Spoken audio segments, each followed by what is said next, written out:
Annihilation of caste and caste in India नामक पुस्तक बाबा साहेब का एक ऐसा भाषण है जो उनके द्वारा लाहौर के जात पात तोड़क मंडल के कार्यक्रम में देना था, लेकिन ब्राह्मणवादी मानसिकता के चलते जात पात तोड़क मंडल जो कि लाहौर में था, अपने मन माफिक भाषण न होने के कारण कार्यक्रम को ही रद्द कर दिया था, जिसके कारण बाबा साहेब अपना ये भाषण कभी भी सार्वजनिक रूप से नहीं दे पाए।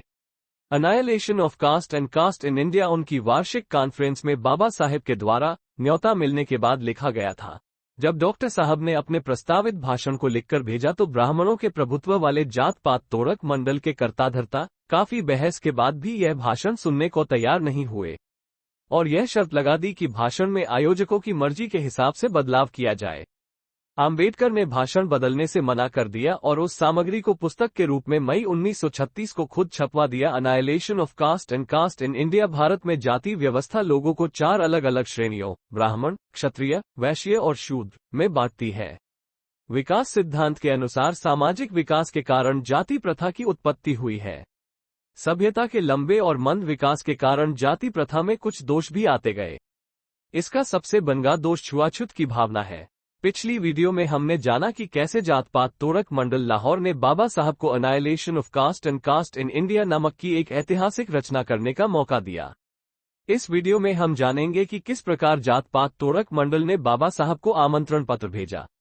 इस वीडियो में 12 दिसंबर 1935 जात पात तोड़क मंडल द्वारा भेजे गए आमंत्रण पत्र का सार प्रस्तुत किया गया है। 12 दिसंबर 1935 जात पात तोड़क मंडल के सचिव श्री संतराम का निम्नलिखित पत्र बाबा साहेब को प्राप्त हुआ था। मेरे प्रिय डॉक्टर साहब, 5 दिसंबर के आपके उदार पत्र के लिए बहुत धन्यवाद। मैंने आपकी अनुमति के बिना इसे प्रेस के लिए जारी कर दिया है, जिसके लिए मैं आपसे क्षमा चाहता हूं, क्योंकि मुझे इसे प्रचारित करने में कोई हानि नहीं दिखती। आप एक महान विचारक हैं और यह मेरी सुविचारित राय है कि किसी और ने जाति की समस्या का इतनी गहराई से अध्ययन नहीं किया है जितना आपने किया है। आपके विचारों से मैंने सदैव स्वयं को तथा अपने मंडल को लाभान्वित किया है।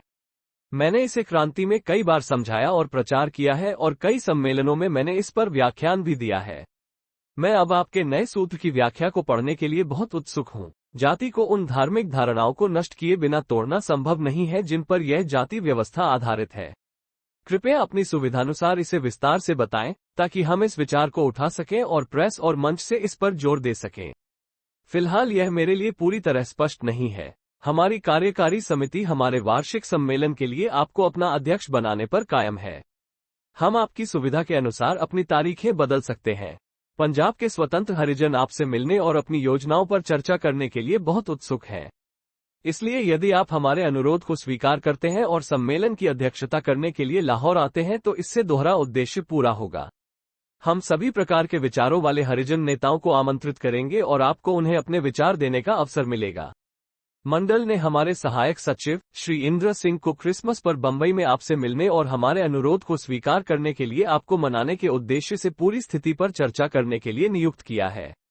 तो इस प्रकार जात पात तोड़क मंडल ने बाबा साहब को आमंत्रण को स्वीकार करने के लिए न्योता दिया। बाबा साहब द्वारा फूंकी गई विद्रोह के बिगुल के चिंगारी ये आज भी ज्वाला बनकर धधक रही है, जिसमें अभी भी न जाने कितनी ही आहुतियां देना बाकी है। बाबा साहब की पावन लेखनी द्वारा लिखा गया एक एक शब्द, उनके द्वारा लिखित एक एक पुस्तक बहुजन समाज के लिए, खास तौर से दलित, शोषित व पीड़ित समाज के लिए किसी रामायण व रामचरितमानस, बाइबल या कुरान से कम नहीं है। इस सीरीज को और सभी वीडियो को अपने दोस्तों, रिश्तेदारों, वर भाई बहनों में जरूर शेयर करें ताकि और लोगों तक बाबा साहब का ये अकूत अछूता ज्ञान सभी तक पहुंच सके। सुन 85 चैनल को सब्सक्राइब करें वर अपने दोस्तों को सब्सक्राइब करवाएं। साथ ही बेल आइकॉन को दबाना न भूलें ताकि दूसरे वीडियो की नोटिफिकेशन आप तक पहुंच सके। धन्यवाद।